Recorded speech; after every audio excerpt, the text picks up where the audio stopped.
विकासाला विरोध नाही.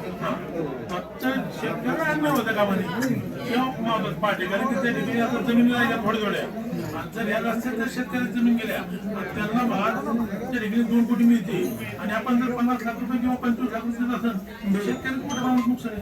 त्यामुळं माझी या मिटिंगच्या अनुषंगाने स्पष्ट सूचना आहे जोपर्यंत शेतकऱ्याचं समाधान होत नाही तोपर्यंत तुम्ही याची निविदा काढण्यात येऊ नये.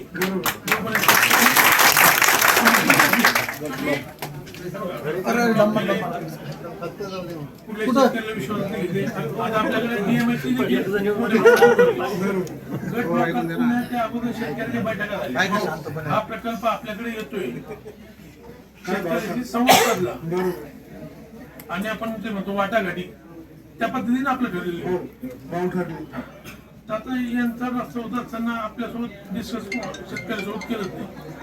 डायरेक्ट अलामेंट फायनल केली आणि डायरेक्ट गट ब्लॉक केली.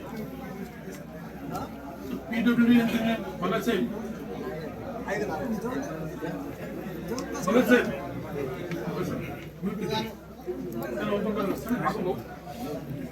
आपल्या करमाटला जवळपास 80 एकर गायला होतं. आता गायला घेतलं असतं तर आपला फायदा झाला असता. उलट शासनाची बचत झाली असती तर आपण जर सरकारचा अलामेंट पुन्हा चेंज केली. आणि या मिटिंगच्या अनुषंगाने या ठिकाणी सारे शेतकऱ्याला दिले. अगोदर शेतकऱ्याच्या कोणाच्या किती जमीन झाल्या यांच्यासोबत बैठका होणं गरजेचे आहे. आपला रस्त्याला विरोध नाही, रस्ता झाला पाहिजे, विकास काम झाले पाहिजे या मताचे आम्ही आजच्या ठिकाणी दिल्ली मुंबई कॉरिडॉर आले, ही कनेक्टिव्हिटी झाली, त्याचा फायदा त्या ठिकाणी निश्चित होणार. पण त्या ठिकाणी शेतकऱ्याला देखील अन्याय होता कामा नये. पण ह्या अलामेंटमध्ये बहुतांश 70 ते 80% शेतकऱ्याला अन्याय झालेला आम्हाला दिसून येते.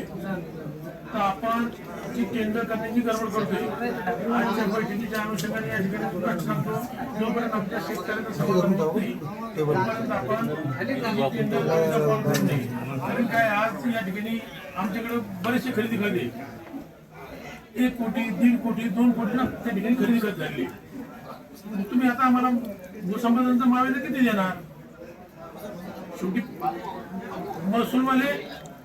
महसूलवाले संपादन करणार त्यांच्या नॉर्म्सप्रमाणे हे मला मान्य आहे. पण भूसंपादनाचे पैसे देणारी यंत्रणा ही आपली पीडब्ल्यूडी म्हणून मी मिटिंग पीडब्ल्यूडीलाच लावली. कारण की याचं संपादन आपण कारवाई आपण नाही